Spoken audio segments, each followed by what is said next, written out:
ಶ್ರೀರಾಮಕೃಷ್ಣ ವಚನವೇದ.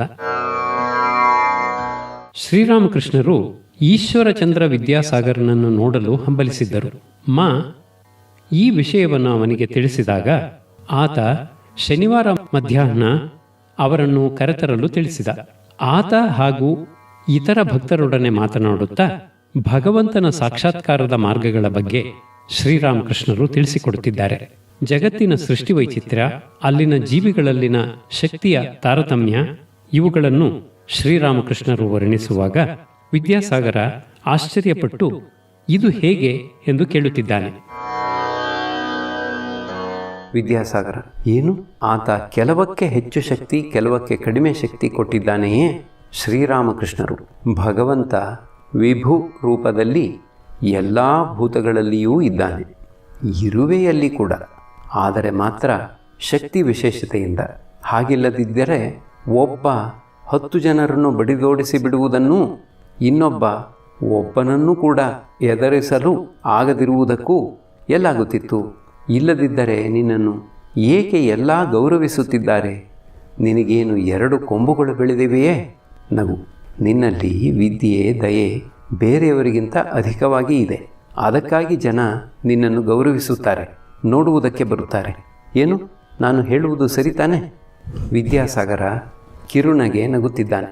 ಶ್ರೀರಾಮಕೃಷ್ಣರು ಮಾತು ಮುಂದುವರಿಸುತ್ತಿದ್ದಾರೆ. ಕೇವಲ ಪಾಂಡಿತ್ಯ ಯಾವುದಕ್ಕೂ ಬಾರದು. ಭಗವಂತನ ಸಾಕ್ಷಾತ್ಕಾರ ಪಡೆದುಕೊಳ್ಳುವುದಕ್ಕಾಗಿಯೇ, ಆತನನ್ನು ಅರಿತುಕೊಳ್ಳುವುದಕ್ಕಾಗಿಯೇ ಪುಸ್ತಕಗಳ ವ್ಯಾಸಂಗ. ಒಬ್ಬ ಸಾಧುವಿನ ಹತ್ತಿರ ಒಂದು ಪುಸ್ತಕ ಇತ್ತು. ಅದರಲ್ಲಿ ಏನು ಬರೆದಿದೆ ಎಂದು ಕೇಳಲಾಗಿ ಆತ ಅದನ್ನು ಬಿಚ್ಚಿ ತೋರಿಸಿದ. ಹಾಳೆಯಲ್ಲೂ ಓಂ ರಾಮಃ ಓಂ ರಾಮಃ ಎಂದು ಬರೆದಿತ್ತು. ಇನ್ನು ಏನೂ ಬರೆದಿರಲಿಲ್ಲ. ಗೀತೆಯ ಸಂಚಿತಾರ್ಥವೇನು? 10 ಸಲ ಉಚ್ಚರಿಸಿದರೆ ಅದು ಏನಾಗಿ ಕೇಳಿ ಬರುತ್ತದೆಯೋ ಅದೇ ಅದು. ಗೀತಾ ಗೀತಾ ಎಂಬುದಾಗಿ 10 ಸಲ ಉಚ್ಚರಿಸಿದರೆ ಅದು ತ್ಯಾಗಿ ತ್ಯಾಗಿ ಎಂಬುದಾಗಿ ಕೇಳಿಬರುತ್ತದೆ. ಎಂದರೆ ಗೀತೆಯ ಉಪದೇಶ, ಹೇ ಜೀವ, ಎಲ್ಲವನ್ನೂ ತ್ಯಾಗ ಮಾಡಿ ಭಗವಂತನ ಸಾಕ್ಷಾತ್ಕಾರಕ್ಕೆ ಪ್ರಯತ್ನಿಸು ಎಂಬುದಾಗಿ.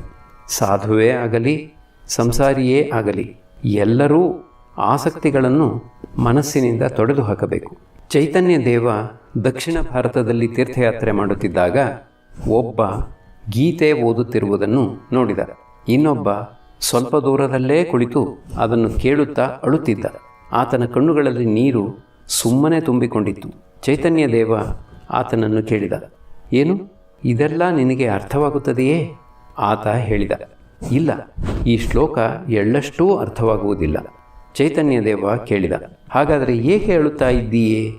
ಭಕ್ತ ಹೇಳಿದ, ನಾನು ಅರ್ಜುನನ ರಥ ನೋಡುತ್ತಾ ಇದ್ದೇನೆ. ಶ್ರೀಕೃಷ್ಣ ಮತ್ತು ಅರ್ಜುನ ಅದರಲ್ಲಿ ಕುಳಿತು ಮಾತುಕತೆ ಆಡುತ್ತಿರುವುದು ನನ್ನ ಕಣ್ಣಿಗೆ ಕಾಣುತ್ತಿದೆ. ಅದನ್ನು ನೋಡಿ ಅಳುತ್ತಾ ಇದ್ದೇನೆ. ವಿಜ್ಞಾನಿ ಏಕೆ ಭಕ್ತಿಯನ್ನು ಆಶ್ರಯಿಸಿಕೊಂಡಿರುತ್ತಾನೆ ಗೊತ್ತೇ? ಈ ಅಹಂ ಎಂಬುದು ಹೋಗದೇ ಇರುವುದರಿಂದ. ಸಮಾಧಿಯ ಅವಸ್ಥೆಯಲ್ಲಿ ಅದು ಹೊರಟು ಹೋಗುವುದೇನೋ ನಿಜ, ಆದರೆ ಅದು ಮತ್ತೆ ಬಂದು ಬಿಡುತ್ತದೆ. ಸಾಧಾರಣ ಜೀವರ ಅಹಂ ಎಂದಿಗೂ ಹೋಗುವುದೇ ಇಲ್ಲ. ಅಶ್ವತ್ಥ ವೃಕ್ಷವನ್ನು ಇಂದು ಕತ್ತರಿಸು, ಮಾರನೇ ದಿನವೇ ಅದು ಚಿಗುರುತ್ತದೆ. ಎಲ್ಲರೂ ನಗುತ್ತಿದ್ದಾರೆ. ಜ್ಞಾನ ದೊರೆತ ನಂತರವೂ ಎಲ್ಲಿಂದಲೋ ಈ ಅಹಂ ಬಂದು ಬಿಡುತ್ತದೆ. ಸ್ವಪ್ನದಲ್ಲಿ ನೀನು ಹುಲಿ ಕಾಣುತ್ತಿದ್ದೆ, ಬಳಿಕ ಎಚ್ಚೆತ್ತೆ. ಆದರೂ ನಿನ್ನ ಹೃದಯ ಮಾತ್ರ ಡಬ್ ಡಬ್ ಅಂತ ಹೊಡೆದುಕೊಳ್ಳುತ್ತಲೇ ಇರುತ್ತದೆ. ಜೀವರ ಎಲ್ಲ ದುಃಖ ದುರಿತಗಳಿಗೂ ಈ ಅಹಂ ಎಂಬುದೇ ಮೂಲ. ಹಸು ಕೂಗುತ್ತದೆ, ಹಂಬ ಹಂಬ ಎಂದರೆ ನಾನು ನಾನು ಎಂಬುದಾಗಿ. ಅದಕ್ಕಾಗಿಯೇ ಅದು ಅಷ್ಟು ಕಷ್ಟಕ್ಕೆ ಈಡಾಗುವುದು. ನೇಗಿಲಿಗೆ ಕಟ್ಟಿ ಮಳೆ ಬಿಸಿಲು ಎನ್ನದೇ ಉಳುತ್ತಾರೆ. ಬಳಿಕ ಕಟುಕ ಅದನ್ನು ಕತ್ತರಿಸಿ ಹಾಕುತ್ತಾನೆ. ಅದರ ಚರ್ಮದಿಂದ ಮೆಟ್ಟು ಮಾಡುತ್ತಾನೆ. ನಗಾರಿ ತಯಾರಾಗುತ್ತದೆ. ನಗಾರಿಯನ್ನು ಯಾವ ದಯೆ ದಾಕ್ಷಿಣ್ಯವೂ ಇಲ್ಲದೆ ಚೆನ್ನಾಗಿ ಬಡಿಯುತ್ತಾರೆ. ನಗು. ಅಷ್ಟಾದರೂ ಅದಕ್ಕೆ ಇನ್ನೂ ಕಷ್ಟ ತಪ್ಪುವ ಹಾಗಿಲ್ಲ. ಕೊನೆಗೆ ಅದರ ಚಿಕ್ಕ ಕರುಳಿನಿಂದ ಹುರಿ ತಯಾರು ಮಾಡುತ್ತಾರೆ. ಆ ಹುರಿಯನ್ನು ಹತ್ತಿ ಎಕ್ಕುವ ಯಂತ್ರಕ್ಕೆ ಕಟ್ಟುತ್ತಾರೆ. ಆಗ ಅದು ಹಂಬ ಹಂಬ, ನಾನು ನಾನು ಎಂದು ಶಬ್ದ ಮಾಡದೆ ತೂಹು ತೂಹು ಎಂದರೆ ನೀನು ನೀನು ಎಂಬುದಾಗಿ ಶಬ್ದ ಮಾಡುತ್ತದೆ. ನೀನು ನೀನು ಎಂಬುದಾಗಿ ಶಬ್ದ ಮಾಡಲು ಶುರು ಮಾಡಿದ ಮೇಲೆ ಅದರ ಕಷ್ಟ ಪರಂಪರೆಗಳೆಲ್ಲ ಕೊನೆಗಾಣುತ್ತವೆ. ಹೇ ಭಗವಂತ, ನಾನು ದಾಸ, ನೀನು ಪ್ರಭು, ನಾನು ಮಗು, ನೀನು ತಾಯಿ. ಒಮ್ಮೆ ರಾಮ ಹನುಮಂತನನ್ನು ಕೇಳಿದ, ನನ್ನನ್ನು ನೀನು ಯಾವ ದೃಷ್ಟಿಯಿಂದ ನೋಡುತ್ತಾ ಇದ್ದೀಯೇ? ಹನುಮಂತ ಹೇಳಿದ, ಹೇ ರಾಮ, ನನ್ನಲ್ಲಿ ಅಹಂ ಎಂಬ ಬೋಧೆ ಇರುವವರೆಗೆ ನನಗೆ ಕಂಡುಬರುತ್ತದೆ ನೀನು ಪೂರ್ಣ, ನಾನು ಅಂಶ, ನೀನು ಪ್ರಭು, ನಾನು ದಾಸ ಎಂಬುದಾಗಿ. ಆದರೆ ರಾಮ, ತತ್ವಜ್ಞಾನ ಬಂದೊಡನೆಯೇ ಕಂಡುಬರುತ್ತದೆ ನೀನೇ ನಾನು, ನಾನೇ ನೀನು ಎಂಬುದಾಗಿ. ಸೇವ್ಯ ಸೇವಕ ಭಾವವೇ ಒಳ್ಳೆಯದು. ಅಹಂ ಎಂಬುದು ಪೂರ್ಣವಾಗಿ ಹೋಗದೇ ಇರುವುದರಿಂದ ಆ ನೀಚ ಮುಂಡೆದು ದಾಸ ಅಹಂ ಆಗಿ ಉಳಿದುಕೊಂಡಿರಲಿ. ನಾನು, ನನ್ನದು ಇವೆರಡೇ ಅಜ್ಞಾನಕ್ಕೆ ಮೂಲ. ನನ್ನ ಮನೆ, ನನ್ನ ಹಣ, ನನ್ನ ಪಾಂಡಿತ್ಯ, ನನ್ನ ಐಶ್ವರ್ಯ ಎಂಬ ಈ ಭಾವ ಇದೆಯಲ್ಲ, ಇದು ಅಜ್ಞಾನದಿಂದ ಜನಿಸುತ್ತದೆ. ಇದಕ್ಕೆ ಬದಲು ಹೇ ಭಗವಂತ, ನೀನು ಕರ್ತ, ಇವೆಲ್ಲವೂ ನಿನಗೆ ಸೇರಿದವೆ. ಮನೆ, ಮಠ, ಹೆಂಡತಿ, ಮಕ್ಕಳು, ಮರಿ, ಆಳು ಕಾಳು, ಬಂಧು ಬಾಂಧವರು ಎಲ್ಲವೂ ನಿನಗೆ ಸೇರಿದವೆ. ಈ ಭಾವ ಜ್ಞಾನದಿಂದ ಜನಿಸುತ್ತದೆ. ಮೃತ್ಯುವನ್ನು ಸರ್ವದಾ ನೆನೆಸಿಕೊಳ್ಳುವುದು ಒಳ್ಳೆಯದು. ಸತ್ತ ಮೇಲೆ ಯಾವುದೂ ಹಿಂದಕ್ಕೆ ಬಾರದು. ಹಳ್ಳಿಗಳಿಂದ ಜನರು ಕಲ್ಕತ್ತಕ್ಕೆ ಕೆಲಸ ಮಾಡಲು ಬರುವ ಹಾಗೆ ಈ ಜಗತ್ತಿಗೆ ಬಂದಿದ್ದೇವೆ. ಕೆಲವು ಕೆಲಸಗಳನ್ನು ಮಾಡಿ ಹೋಗಲು. ಯಾರಾದರೂ ದೊಡ್ಡ ಮನುಷ್ಯನ ತೋಟ ನೋಡಲು ಬಂದರೆ ಮ್ಯಾನೇಜರ್ ಅವರಿಗೆ ಹೇಳುತ್ತಾನೆ, ಈ ತೋಟ ನಮ್ಮದು, ಈ ಕೊಳ ನಮ್ಮದು ಇತ್ಯಾದಿ. ಆದರೆ ಏನೋ ತಪ್ಪಿಗಾಗಿ ಯಜಮಾನ ಮ್ಯಾನೇಜರನನ್ನು ಕೆಲಸದಿಂದ ತೆಗೆದು ಹಾಕಿಬಿಟ್ಟ ಅಂದರೆ ಆತ ತನ್ನ ಮಾವಿನ ಮರದ ಸಂದೂಕ ತೆಗೆದುಕೊಂಡು ಹೋಗುವುದಕ್ಕೂ ಸಾಧ್ಯವಾಗುವುದಿಲ್ಲ. ಮಾಲಿಯ ಮೂಲಕ ಅದನ್ನು ರಹಸ್ಯವಾಗಿ ಹೊರಕ್ಕೆ ತರಿಸಿಕೊಳ್ಳಬೇಕಾಗುತ್ತದೆ. ನಗು. ಭಗವಂತ ಈ ಎರಡು ಸಂದರ್ಭಗಳಲ್ಲಿ ನಗುತ್ತಾನೆ. ಅಳಲೇಕಾಯಿ ಪಂಡಿತ ಕವಿರಾಜ ರೋಗಿಯ ತಾಯಿಗೆ, ತಾಯೇ, ನಿನಗೇಕೆ ಹೆದರಿಕೆ? ನಿನ್ನ ಮಗನನ್ನು ನಾನು ಗುಣಪಡಿಸಿ ಬಿಡುತ್ತೇನೆ ಎಂಬುದಾಗಿ ಹೇಳಿದಾಗ ಒಮ್ಮೆ ನಗುತ್ತಾನೆ. ಆಗ ಭಗವಂತ ಅಂದುಕೊಳ್ಳುತ್ತಾನೆ, ನಾನು ಈತನನ್ನು ಸಾಯಿಸುವುದರಲ್ಲಿದ್ದೇನೆ. ಈ ಪಂಡಿತ ಹೇಳುತ್ತಾ ಇದ್ದಾನಲ್ಲ, ತಾನು ಬದುಕಿಸಿಕೊಡುತ್ತೇನೆ ಅಂತ ಕವಿರಾಜ ಭಾವಿಸುತ್ತಾನೆ, ತಾನು ಕರ್ತ ಎಂಬುದಾಗಿ. ಆತ ಮರೆತು ಬಿಟ್ಟಿದ್ದಾನೆ ಭಗವಂತನೇ ಕರ್ತ ಎಂಬುದನ್ನು. ಬಳಿಕ ಅಣ್ಣ ತಮ್ಮಂದಿರು ಹಗ್ಗ ಹಿಡಿದುಕೊಂಡು ಜಮೀನು ಭಾಗ ಮಾಡಿಕೊಳ್ಳುವಾಗ ಈ ಭಾಗ ನನ್ನದು, ಆ ಭಾಗ ನಿನ್ನದು ಎಂದು ಹೇಳುತ್ತಾರಲ್ಲ, ಆಗ ಮತ್ತೆ ಭಗವಂತ ನಗುತ್ತಾನೆ. ಆಗ ಆತ ಅಂದುಕೊಳ್ಳುತ್ತಾನೆ, ಏನಿದು, ಈ ಬ್ರಹ್ಮಾಂಡವೇ ನನ್ನದು, ಅಂಥದ್ದರಲ್ಲಿ ಇವರು ಹೇಳುತ್ತಾ ಇದ್ದಾರಲ್ಲ, ಈ ಭಾಗ ನನ್ನದು, ಆ ಭಾಗ ನಿನ್ನದು ಎಂಬುದಾಗಿ. ಭಗವಂತನನ್ನು ವಿಚಾರದ ಮೂಲಕ ಅರಿಯಲು ಸಾಧ್ಯವೇ? ಆತನಿಗೆ ದಾಸನಾಗಿ, ಆತನಿಗೆ ಶರಣಾಗತನಾಗಿ ಆತನನ್ನು ಕರೆ. ವಿದ್ಯಾಸಾಗರನಿಗೆ ನಗುತ್ತಾ, ಒಳ್ಳೆಯದು, ನಿನ್ನ ಭಾವ ಎಂಥದು? ವಿದ್ಯಾಸಾಗರ ಕಿರುನಗೆ ನಗುತ್ತಾ, ಆ ವಿಷಯವಾಗಿ ಒಂದು ದಿನ ನಿಮಗೆ ರಹಸ್ಯವಾಗಿ ತಿಳಿಸುತ್ತೇನೆ. ಎಲ್ಲರೂ ನಗುತ್ತಿದ್ದಾರೆ. ಶ್ರೀರಾಮಕೃಷ್ಣರು ನಗುತ್ತಾ, ಭಗವಂತನನ್ನು ಕೇವಲ ಪಾಂಡಿತ್ಯಪೂರ್ಣ ವಿಚಾರದಿಂದಲೇ ಪಡೆಯಲಾಗುವುದಿಲ್ಲ. ಪರಮಹಂಸರು ಪ್ರೇಮೋನ್ಮತ್ತರಾಗಿ ಹಾಡುತ್ತಿದ್ದಾರೆ. ತಾಯಿ ದುರ್ಗೆಯ ನಿಜವನರಿಯುವ ಧೀರರಾರೋ ಜಗದಳು, 6 ದರ್ಶನ ವೇದಶಾಸ್ತ್ರ ಪುರಾಣವರಿಯದು ಅವಳನ್ನು. ಯೋಗಿ ಹೃದಯದ ದಿವ್ಯ ನಿತ್ಯಾನಂದ ರೂಪಿಣಿ ಆಕೆಯು, ತನ್ನ ಆನಂದದಲ್ಲಿ ತಾನೇ ಜೀವರೆದೆಯೊಳಗಿರುವಳು. ಸಕಲ ಬ್ರಹ್ಮಾಂಡವನ್ನು ಬಸಿರಡಿ ಧರಿಸಿ ನಿತ್ಯವೂ ಪೊರೆವಳು. ಮೂಲಾಧಾರ ಸಹಸ್ರಾರದಲ್ಲಿಯೇ ಮುನಿಗಳವಳನ್ನು ನೆನೆವರು. ಶಿವನ ಹೊರತಿನ್ನಾರು ಅರಿಯರು ಅವಳ ದಿವ್ಯ ಸ್ವರೂಪವ.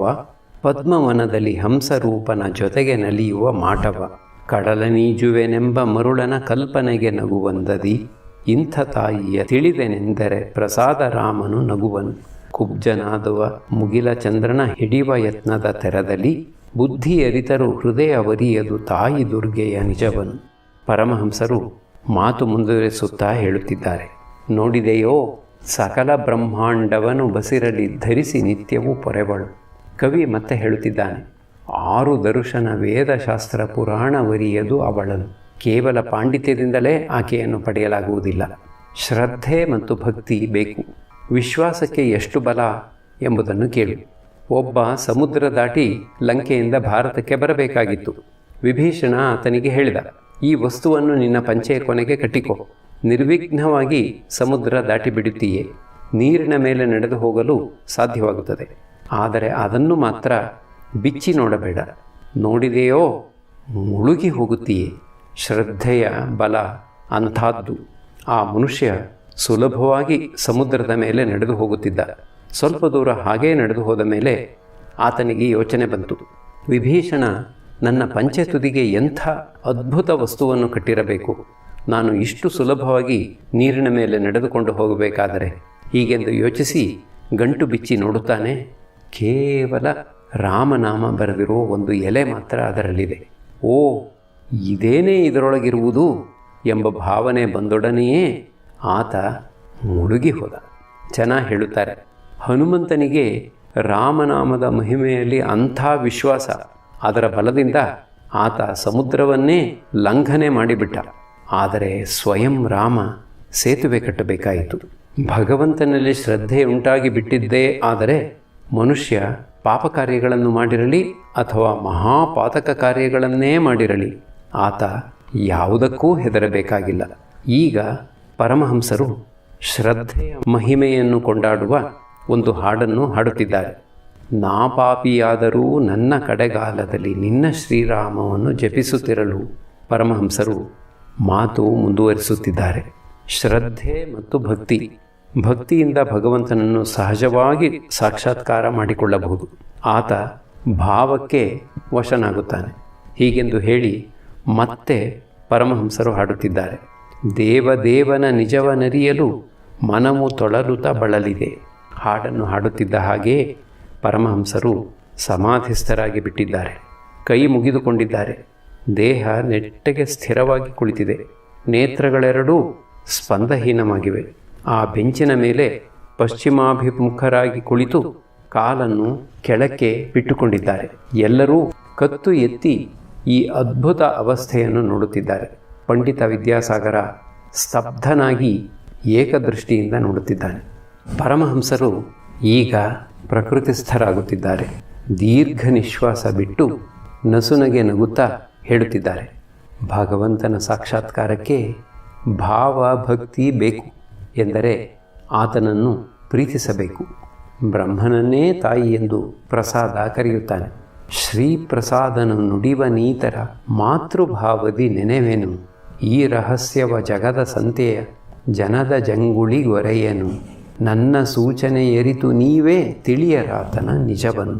ಭಗವಂತನ ಸ್ವರೂಪವನ್ನು ಊಹಿಸುವಂತೆ ರಾಮಪ್ರಸಾದ ತನ್ನ ಮನಸ್ಸಿಗೆ ಆಜ್ಞೆ ಮಾಡುತ್ತಿದ್ದಾನೆ. ವೇದದಲ್ಲಿ ಯಾವುದನ್ನು ಬ್ರಹ್ಮ ಅಂತ ಕರೆಯುತ್ತಾರೋ ಅದನ್ನೇ ತಾಯಿ ಎಂಬುದಾಗಿ ಕರೆಯುತ್ತಾ ಇರುವುದನ್ನು ಅದೂ ಅರಿತುಕೊಳ್ಳಬೇಕು ಎಂಬುದಾಗಿ ಆತ ಇಚ್ಛಿಸಿದ್ದಾನೆ. ಯಾರು ನಿರ್ಗುಣನೋ ಆತನೇ ಸಗುಣ, ಯಾರು ಬ್ರಹ್ಮನೋ ಆತನೇ ಶಕ್ತಿ. ಭಗವಂತ ನಿಷ್ಕ್ರಿಯ ಎಂಬ ಬೋಧೆಯಾದಾಗ ಆತನನ್ನು ಬ್ರಹ್ಮ ಅಂತ ಕರೆಯುತ್ತೇವೆ. ಸೃಷ್ಟಿ ಸ್ಥಿತಿ ಪ್ರಳಯ ಕಾರ್ಯಗಳನ್ನು ಮಾಡುತ್ತಿದ್ದಾನೆ ಎಂಬ ಬೋಧೆಯಾದಾಗ ಆತನನ್ನೇ ಆದ್ಯಾಶಕ್ತಿ ಕಾಳಿ ಎಂಬುದಾಗಿ ಕರೆಯುತ್ತೇವೆ. ಬ್ರಹ್ಮನಿಗೂ ಶಕ್ತಿಗೂ ಅಭೇದ. ಉದಾಹರಣೆಗೆ ಅಗ್ನಿ ಮತ್ತು ಅದರ ಸುಡುವ ಶಕ್ತಿ. ಅಗ್ನಿಯ ಭಾವನೆಯೊಡನೆ ಅದರ ಸುಡುವ ಶಕ್ತಿಯ ಭಾವನೆಯೂ ಬಂದುಬಿಡುತ್ತದೆ. ಹಾಗೆಯೇ ಸುಡುವ ಶಕ್ತಿ ಎಂದೊಡನೆಯೇ ಅಗ್ನಿಯ ಭಾವನೆಯೂ ಬಂದುಬಿಡುತ್ತದೆ. ಒಂದನ್ನು ಭಾವಿಸಿದೊಡನೆ ಇನ್ನೊಂದನ್ನೂ ಭಾವಿಸಬೇಕಾಗುತ್ತದೆ. ಬ್ರಹ್ಮನನ್ನೇ ತಾಯಿ ಎಂಬುದಾಗಿ ಕರೆಯುತ್ತಿದ್ದೇವೆ, ಏಕೆಂದರೆ ತಾಯಿ ಬಹಳ ಪ್ರೀತಿಯ ವಸ್ತು ಅಲ್ಲವೇ? ಭಗವಂತನನ್ನು ಪ್ರೀತಿಸಿದೆವು ಎಂದರೆ ಆತ ದೊರೆತು ಬಿಡುತ್ತಾನೆ. ಭಾವ, ಭಕ್ತಿ, ಪ್ರೀತಿ, ಶ್ರದ್ಧೆ ಇವು ಸಲಕರಣೆಗಳು. ಇನ್ನೊಂದು ಹಾಡನ್ನು ಕೇಳು. ಭಾವುಕನ ಭಾವದೊಲು ಅವನೊಳುದಿಸುವ ಒಲವು, ಆ ಒಲವಿಗನುಸಾರ ಅವನು ಪಡೆಯುವ ಫಲವು. ಶ್ರದ್ಧೆ ಎಲ್ಲಕ್ಕೂ ಮೂಲ, ತಾಯಿ ಶ್ರೀಪಾದ ಮಧು. ಸರಸಿಯಲ್ಲಿ ಮುಳುಗಿರುವ ನನಗೇಕೆ ಮತ್ತೆ ಜಪ ತಪ ಹೋಮ ಹವನಾದಿ ಕರ್ಮಗಳ ರಗಳೆ. ಭಗವಂತನನ್ನು ಅತ್ಯಂತವಾಗಿ ಪ್ರೀತಿಸುವುದೇ, ಆತನಲ್ಲಿ ಚಿತ್ತವನ್ನು ತದ್ಗತ ಮಾಡುವುದೇ ಬೇಕಾಗಿರುವುದು. ಅಮೃತತ್ವ ಸರೋವರ ತಾನೇ ಸುಧಾ ಸರೋವರ. ಅದರಲ್ಲಿ ಮುಳುಗಿದರೆ ಮನುಷ್ಯ ಸಾಯುವುದಿಲ್ಲ, ಅಮರನಾಗಿ ಬಿಡುತ್ತಾನೆ. ಕೆಲವರು ಭಾವಿಸುತ್ತಾರೆ, ಹೆಚ್ಚಾಗಿ ಭಗವಂತ ಭಗವಂತ ಅಂತ ಶುರು ಮಾಡಿದರೆ ಕೊನೆಗೆ ಹುಚ್ಚು ಹಿಡಿದು ಬಿಡುತ್ತದೆ ಎಂಬುದಾಗಿ. ಅದು ಸತ್ಯವಲ್ಲ. ಭಗವಂತ ಸುಧೆಯ ಸರೋವರ, ಅಮೃತ ಸಾಗರ. ವೇದದಲ್ಲಿ ಆತನನ್ನು ಅಮೃತ ಸ್ವರೂಪ ಎಂಬುದಾಗಿ ವರ್ಣಿಸಿದೆ. ಅದರಲ್ಲಿ ಮುಳುಗಿದರೆ ಮನುಷ್ಯ ಸಾಯುವುದಿಲ್ಲ, ಅದಕ್ಕೆ ಬದಲು ಅಮರನಾಗಿ ಬಿಡುತ್ತಾನೆ. ಜಪ ತಪ ಹೋಮ ಹವನಾದಿ ಕರ್ಮಗಳ ರಗಳೆ ಏಕೆ? ಭಗವಂತನಲ್ಲಿ ಅನುರಾಗ ಉಂಟಾಯಿತು ಎಂದರೆ ಈ ಕರ್ಮಗಳ ವಿಷಯವಾಗಿ ಅತಿಯಾಗೇನೂ ತಲೆಗೆ ಹಚ್ಚಿಕೊಳ್ಳಬೇಕಾಗಿಲ್ಲ. ಗಾಳಿ ಬೀಸದವರೆಗೆ ಮಾತ್ರವೇ ಬೀಸಣಿಗೆಯ ಅವಶ್ಯಕತೆ. ತಂಗಾಳಿ ಬೀಸಲಾರಂಭಿಸಿತು ಎಂದರೆ ಬೀಸಣಿಗೆಯನ್ನು ಕೆಳಕ್ಕೆ ಇಟ್ಟು ಬಿಡಬಹುದು. ಬಳಿಕ ಬೀಸಣಿಗೆಯ ಅವಶ್ಯಕತೆ ಏನಿದೆ? ವಿದ್ಯಾಸಾಗರನಿಗೆ ನೀನು ಮಾಡುತ್ತಿರುವ ಕರ್ಮಗಳೆಲ್ಲ ಸತ್ಕರ್ಮಗಳು. ನಾನು ಕರ್ತ ಎಂಬ ಅಹಂಕಾರ ತೊರೆದು ನಿಷ್ಕಾಮ ಭಾವನೆಯಿಂದ ಮಾಡುವುದಾದರೆ ಬಹಳ ಒಳ್ಳೆಯದು. ಈ ರೀತಿಯಾಗಿ ನಿಷ್ಕಾಮ ಕರ್ಮ ಮಾಡುತ್ತಾ ಮಾಡುತ್ತಾ ಮುಂದುವರಿದರೆ ಕೊನೆಗೆ ಭಗವಂತನ ಸಾಕ್ಷಾತ್ಕಾರ ದೊರೆತು ಬಿಡುತ್ತದೆ. ಭಗವಂತನಲ್ಲಿ ನಿನಗೆ ಭಕ್ತಿ ಪ್ರೇಮ ದೊರೆತಷ್ಟು ನಿನ್ನ ಕರ್ಮ ಕಡಿಮೆ ಕಡಿಮೆಯಾಗುತ್ತಾ ಬಂದು ಬಿಡುತ್ತದೆ. ಸೊಸೆ ಗರ್ಭಿಣಿಯಾದರೆ ಅತ್ತೆ ಆಕೆಯ ಕೆಲಸವನ್ನು ಕಡಿಮೆ ಮಾಡಿಕೊಡುತ್ತಾಳೆ. ತಿಂಗಳು ಆದಷ್ಟು ಆಕೆಯ ಪಾಲಿನ ಕೆಲಸ ಕಡಿಮೆ ಕಡಿಮೆಯಾಗುತ್ತಾ ಹೋಗುತ್ತದೆ. 9 ತಿಂಗಳು ತುಂಬಿತು ಎಂದರೆ ಹೊಟ್ಟೆಯಲ್ಲಿ ಮಗುವಿಗೆ ಏನಾದರೂ ಅಪಾಯ ಸಂಭವಿಸಬಹುದೋ, ಹೆರಿಗೆ ಸಮಯದಲ್ಲಿ ಏನಾದರೂ ತೊಂದರೆಯಾಗಬಹುದೋ ಏನೋ ಎಂದು ಹೆದರಿ ಆಕೆಯ ಕೈಯಲ್ಲಿ ಯಾವ ಕೆಲಸವನ್ನೂ ಮಾಡಿಸುವುದೇ ಇಲ್ಲ. ನಗು. ನೀನು ಈ ಕೆಲಸಗಳನ್ನೆಲ್ಲ ಮಾಡುತ್ತಾ ಇದ್ದೀಯಲ್ಲ, ಇದರಿಂದ ನಿಜವಾಗಿ ನೀನು ನಿನಗೇ ಉಪಕಾರ ಮಾಡಿಕೊಳ್ಳುತ್ತಾ ಇದ್ದೀಯೆ. ನಿಷ್ಕಾಮ ಭಾವನೆಯಿಂದ ಕೆಲಸ ಮಾಡಲು ಸಾಧ್ಯವಾದರೆ ಚಿತ್ತಶುದ್ಧಿ ಉಂಟಾಗುತ್ತದೆ. ಭಗವಂತನಲ್ಲಿ ನಿನಗೆ ಪ್ರೀತಿ ಉಂಟಾಗುತ್ತದೆ. ಪ್ರೀತಿ ಉಂಟಾಯಿತು ಎಂದರೆ ಆತನ ಸಾಕ್ಷಾತ್ಕಾರ ಪಡೆದುಕೊಳ್ಳುತ್ತೀಯೆ. ಮನುಷ್ಯ ಜಗತ್ತಿಗೆ ನಿಜವಾಗಿ ಉಪಕಾರ ಮಾಡಲಾರ, ಭಗವಂತ ಮಾಡಬಲ್ಲ. ಯಾರು ಚಂದ್ರ ಸೂರ್ಯರನ್ನು ಸೃಷ್ಟಿಸಿದ್ದಾನೋ, ಯಾರು ತಂದೆ ತಾಯಿಗಳ ಆಂತರ್ಯದಲ್ಲಿ ಪ್ರೀತಿ ಇಟ್ಟಿದ್ದಾನೋ, ಯಾರು ಮಹಾಪುರುಷರಲ್ಲಿ ದಯೆ ಬೆಳೆಸಿದ್ದಾನೋ, ಯಾರು ಸಾಧು ಭಕ್ತರ ಹೃದಯದಲ್ಲಿ ಭಕ್ತಿ ಮೂಡುವಂತೆ ಮಾಡಿದ್ದಾನೋ ಆತ ಆ ಕಾರ್ಯ ಮಾಡುತ್ತಾನೆ. ಯಾರು ಕಾಮನಾಶೂನ್ಯನಾಗಿ ಕೆಲಸ ಮಾಡುತ್ತಾನೋ ಆತ ತನಗೇ ತಾನು ಶ್ರೇಯಸ್ಸು ತಂದುಕೊಳ್ಳುತ್ತಾನೆ. ನಿನ್ನ ಆಂತರ್ಯದಲ್ಲಿ ಚಿನ್ನದ ಗಟ್ಟಿ ಇದೆ, ಆದರೆ ಅದು ನಿನಗೆ ಗೊತ್ತಿಲ್ಲ. ಅದರ ಮೇಲೆ ಸ್ವಲ್ಪ ಮಣ್ಣು ಮುಚ್ಚಿಕೊಂಡಿದೆ. ಅದರ ನೆಲೆ ನಿನಗೆ ಸಿಕ್ಕಿಬಿಟ್ಟಿತು ಎಂದರೆ ನಿನ್ನ ಈ ಕೆಲಸ ಕಾರ್ಯಗಳೆಲ್ಲ ಕಡಿಮೆಯಾಗಿ ಹೋಗುತ್ತದೆ. ಸೊಸೆಗೆ ಮಗು ಆದೊಡನೆಯೇ ಆಕೆ ಮಗುವಿನ ಯೋಗಕ್ಷೇಮದಲ್ಲೇ ನಿರತಳಾಗಿರುತ್ತಾಳೆ. ಅದನ್ನು ಎತ್ತಿಕೊಂಡೇ ಸುತ್ತಾಡುತ್ತಾ ಬಳಸಾಡುತ್ತಾ ಇರುತ್ತಾಳೆ. ಆಗ ಅತ್ತೆ ಆಕೆಯ ಕೈಯಲ್ಲಿ ಒಂದು ಕೆಲಸವನ್ನೂ ಮಾಡಿಸುವುದಿಲ್ಲ. ಮುಂದೆ ಹೋಗು. ಒಮ್ಮೆ ಒಬ್ಬ ಸೌದೆ ಕಡಿಯುವ ಸೌದೆ ತರಲು ಕಾಡಿಗೆ ಹೋದ. ಅಲ್ಲೊಬ್ಬ ಬ್ರಹ್ಮಚಾರಿ ಹೇಳಿದ, ಮುಂದೆ ಹೋಗು. ಮುಂದೆ ಹೋಗಿ ನೋಡುತ್ತಾನೆ, ಚಂದನದ ಕಾಡು. ಕೆಲವು ದಿನಗಳಾದ ಮೇಲೆ ಯೋಚನೆ ಬಂತು, ಬ್ರಹ್ಮಚಾರಿ ನನಗೆ ಮುಂದೆ ಹೋಗುವಂತೆ ಹೇಳಿದನೇ ವಿನಾ ಈ ಚಂದನದ ಕಾಡಿನವರೆಗೆ ಮಾತ್ರ ಹೋಗು ಅಂತಲೇನೂ ಹೇಳಲಿಲ್ಲವಲ್ಲ. ಅಲ್ಲಿಂದ ಮುಂದೆ ಹೋಗಿ ನೋಡುತ್ತಾನೆ, ಬೆಳ್ಳಿ ಗಣಿ. ಇನ್ನು ಕೆಲವು ದಿನಗಳಾದ ಮೇಲೆ ಇನ್ನೂ ಮುಂದಕ್ಕೆ ಹೋಗಿ ನೋಡುತ್ತಾನೆ, ಚಿನ್ನದ ಗಣಿ. ಆದ್ದರಿಂದ ಮುಂದಕ್ಕೆ ಹೀರಕ, ಮಾಣಿಕ್ಯ ಇವುಗಳ ಗಣಿ. ಇವನ್ನೆಲ್ಲ ಪಡೆದುಕೊಂಡು ದೊಡ್ಡ ಐಶ್ವರ್ಯವಂತನಾಗಿ ಬಿಟ್ಟ. ನಿಷ್ಕಾಮ ಕರ್ಮ ಮಾಡಿದರೆ ಭಗವಂತನಲ್ಲಿ ಪ್ರೀತಿ ಉಂಟಾಗುತ್ತದೆ. ಬಳಿಕ ಆತನ ಕೃಪೆಯಿಂದ ಆತನ ಸಾಕ್ಷಾತ್ಕಾರ ದೊರೆಯುತ್ತದೆ. ಆತನನ್ನು ನೋಡಲು ಸಾಧ್ಯ. ಆತನೊಡನೆ ಮಾತುಕತೆ ಆಡಬಹುದು. ನಾನು ನಿನ್ನೊಡನೆ ಮಾತುಕತೆ ಆಡುತ್ತಿರುವ ಹಾಗೆ. ಎಲ್ಲರೂ ಆಶ್ಚರ್ಯಚಕಿತರಾಗಿ ಶಬ್ದದ ಸುಳಿವೇ ಇಲ್ಲದ ಹಾಗೆ ಕುಳಿತು ಪರಮಹಂಸರ ಮಾತುಕತೆಗಳನ್ನೆಲ್ಲ ಕೇಳುತ್ತಿದ್ದಾರೆ. ಸಾಕ್ಷಾತ್ ವಾಗ್ದೇವಿಯೇ ಪರಮಹಂಸರ ನಾಲಿಗೆಯ ಮೇಲೆ ಕುಳಿತು ವಿದ್ಯಾಸಾಗರನನ್ನು ನೆಪ ಮಾಡಿಕೊಂಡು ಇಡೀ ಮಾನವ ಜಗತ್ತಿಗೇ ಉಪದೇಶ ಬೀಯುತ್ತಿದ್ದಾಳೋ ಏನೋ ಎಂಬಂತೆ ತೋರಲಾರಂಭಿಸಿತು. ಗಂಟೆ ಆಗಲೇ ರಾತ್ರಿ 9. ಪರಮಹಂಸರು ಈಗ ಹೊರಡಲು ಅನುವಾಗುತ್ತಿದ್ದಾರೆ. ಶ್ರೀರಾಮಕೃಷ್ಣರು ವಿದ್ಯಾಸಾಗರನಿಗೆ ನಗುತ್ತಾ, ಇಷ್ಟೊಂದು ಹೊತ್ತು ಮಾತನಾಡಿದೆನಲ್ಲ, ಅದೆಲ್ಲ ಸುಮ್ಮನೆ ಅನಾವಶ್ಯಕ.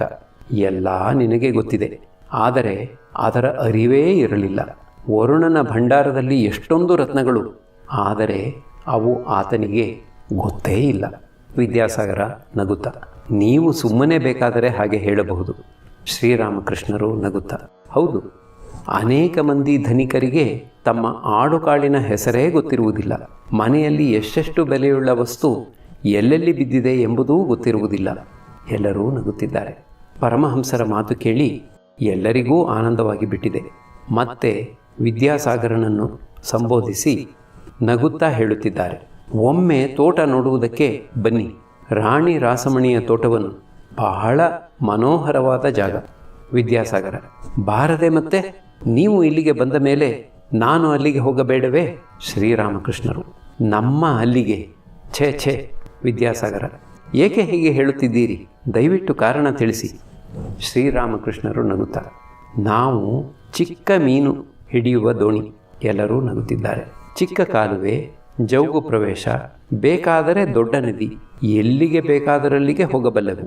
ನೀವು ದೊಡ್ಡ ಜಹುಜು. ಯಾರಿಗೆ ಗೊತ್ತು, ಅಲ್ಲಿಗೆ ಬರುವುದಕ್ಕೆ ಹೋಗಿ ಆಳ ಸಾಕಾಗದೆ ನೆಲ ಹತ್ತಿಬಿಟ್ಟರೆ? ಎಲ್ಲರೂ ನಗುತ್ತಿದ್ದಾರೆ. ವಿದ್ಯಾಸಾಗರ ಸುಮ್ಮನೆ ಆದ. ಪರಮಹಂಸರು ಮತ್ತೆ ಹೇಳುತ್ತಿದ್ದಾರೆ, ಈ ಸಮಯದಲ್ಲಿ ಜಹಜೂ ಅಲ್ಲಿಗೆ ಬರಬಲ್ಲುದು. ವಿದ್ಯಾಸಾಗರ ನಗುತ್ತಾ, ಹೌದು ಹೌದು, ಇದು ಮಳೆಗಾಲ ನಿಜ. ಎಲ್ಲರೂ ನಗುತ್ತಿದ್ದಾರೆ. ಮಾಸ್ಟರ್ ತನಗೆ ತಾನೆ, ನವಾನುರಾಗದ ಮಳೆಗಾಲ. ನವಾನುರಾಗದ ಸಮಯದಲ್ಲಿ ಮಾನ ಅಪಮಾನ ಇವುಗಳ ಬೋಧೆ ಇರುವುದಿಲ್ಲ, ನಿಜ. ಪರಮಹಂಸರು ತಮ್ಮ ಭಕ್ತರೊಡನೆ ವಿದ್ಯಾಸಾಗರನಿಂದ ಬೀಳ್ಕೊಡಲು ಎದ್ದು ನಿಂತರು. ಕೊಠಡಿಯಿಂದ ಹೊರಕ್ಕೆ ಬರುವ ಮುನ್ನ ಭಾವಾವಿಷ್ಟರಾಗಿ ಸ್ವಲ್ಪ ಹೊತ್ತು ವಿದ್ಯಾಸಾಗರನ ಮನೆದೇವರ ಮಂಗಳಕ್ಕಾಗಿ ಪ್ರಾರ್ಥನೆ ಮಾಡಿದರು. ಈಗ ವಿದ್ಯಾಸಾಗರ ತಾನೇ ಕೈಯಲ್ಲಿ ದೀಪ ಹಿಡಿದು ಪರಮಹಂಸರನ್ನು ಗೇಟಿನ ಕಡೆಗೆ ಕರೆದುಕೊಂಡು ಬರುತ್ತಿದ್ದಾನೆ. ಆತನ ನೆಂಟರಿಷ್ಟರೆಲ್ಲರೂ ಪರಮಹಂಸರನ್ನು ಹಿಂಬಾಲಿಸುತ್ತಿದ್ದಾರೆ. ಪರಮಹಂಸರೂ ಭಕ್ತರೂ ಗೇಟಿನ ಹತ್ತಿರಕ್ಕೆ ಹೋದಾಗ ಒಂದು ಅನಿರೀಕ್ಷಿತ ದೃಶ್ಯ ಅವರ ಕಣ್ಣಿಗೆ ಬಿತ್ತು. 35-36 ವರ್ಷದ ಗಡ್ಡ ಬಿಟ್ಟುಕೊಂಡಿರುವ ಗೌರವರ್ಣದ ಒಬ್ಬ ವ್ಯಕ್ತಿ ನಿಂತಿದ್ದಾನೆ. ಬಂಗಾಳಿಗಳಂತೆ ಬಟ್ಟೆ ಬರೆ ಹಾಕಿಕೊಂಡಿದ್ದಾನೆ. ಆದರೆ ತಲೆಗೆ ಮಾತ್ರ ಸಿಖ್ಖರಂತೆ ಪೇಟ ಸುತ್ತಿದ್ದಾನೆ. ಪರಮಹಂಸರು ಆತನ ಕಣ್ಣಿಗೆ ಬಿದ್ದೊಡನೆ ಆತ ಅವರಿಗೆ ಪೇಟ ಸಮೇತ ಸಾಷ್ಟಾಂಗ ಪ್ರಣಾಮ ಮಾಡಿದ. ಆತ ಎದ್ದು ನಿಂತ ನಂತರ ಪರಮಹಂಸರು ಕೇಳಿದರು, ಯಾರಪ್ಪ ಇದು? ಏನು ಬಲರಾಮ, ಏನು ಇಷ್ಟು ಹೊತ್ತಿನಲ್ಲಿ? ಬಲರಾಮ, ನಾನು ಇಲ್ಲಿ ಬಹಳ ಹೊತ್ತಿನಿಂದ ಕಾದಿದ್ದೇನೆ. ಶ್ರೀರಾಮಕೃಷ್ಣರು, ಒಳಗೇಕೆ ಬರಲಿಲ್ಲ? ಬಲರಾಮ, ಎಲ್ಲರೂ ನಿಮ್ಮ ಮಾತುಕತೆ ಕೇಳುತ್ತಿದ್ದರು. ಮಧ್ಯೆ ಬಂದು ತೊಂದರೆ ಮಾಡಲು ಇಚ್ಛೆಯಾಗಲಿಲ್ಲ. ಪರಮಹಂಸರು ಭಕ್ತರೊಡನೆ ಗಾಡಿ ಹತ್ತಿದರು. ವಿದ್ಯಾಸಾಗರ ಮಾಸ್ಟರಿಗೆ ಮೆತ್ತಗೆ, ಗಾಡಿ ಬಾಡಿಗೆ ಕೊಡಲೇ? ಮಾಸ್ಟರ್, ಬೇಡಿ, ಕೊಟ್ಟಾಗಿದೆ. ವಿದ್ಯಾಸಾಗರ ಮತ್ತು ಉಳಿದವರೆಲ್ಲರೂ ಪರಮಹಂಸರಿಗೆ ಪ್ರಣಾಮ ಮಾಡುತ್ತಿದ್ದಾರೆ. ಈಗ ಗಾಡಿ ದಕ್ಷಿಣೇಶ್ವರದ ಕಡೆಗೆ ಹೊರಟಿತು. ವಿದ್ಯಾಸಾಗರ ಮತ್ತು ಉಳಿದವರೆಲ್ಲರೂ ಗಾಡಿ ಕಣ್ಣಿಗೆ ಬೀಳುವವರೆಗೆ ಗೇಟಿನ ಹತ್ತಿರವೇ ನಿಂತು ಪರಮಹಂಸರ ಕಡೆ ದಿಟ್ಟಿಸಿ ನೋಡುತ್ತಿದ್ದರು.